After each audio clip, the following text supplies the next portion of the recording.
Friends, કેમ છો તમે બધા?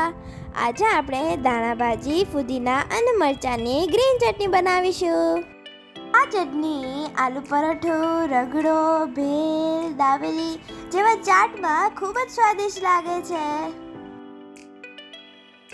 આ ગ્રીન ચટણી બનાવવા માટે આપણે 50 ગ્રામ ધાણા ભાજી મિક્સર ગ્રાઇન્ડરમાં નાખીશું. થોડાક ફુદીનાના પાન નાખીશું અને 4-5 પાન લીમડાના નાખીશું.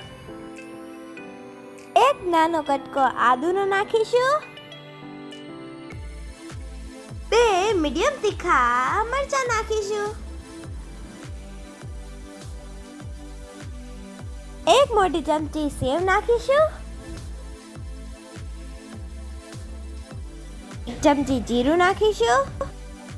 1 ચમચી મીઠું નાખીશું. 1 ચમચી ખાંડ નાખીશું.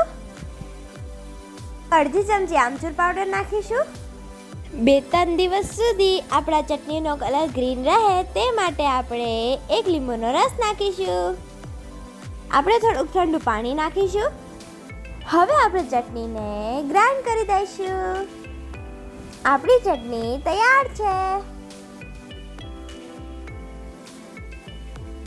આ ગ્રીન ચટણી તમે રેગ્યુલર ખાવામાં પણ લઈ શકો છો.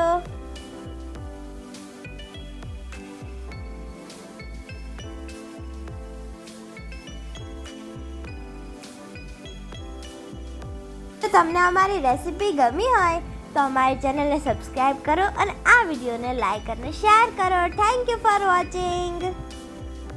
જો તમારે લસણની વઘારેલી ચટણી બનાવતા શીખવું હોય તો અમારો આવનારો વિડીયો જરૂરથી જોવો.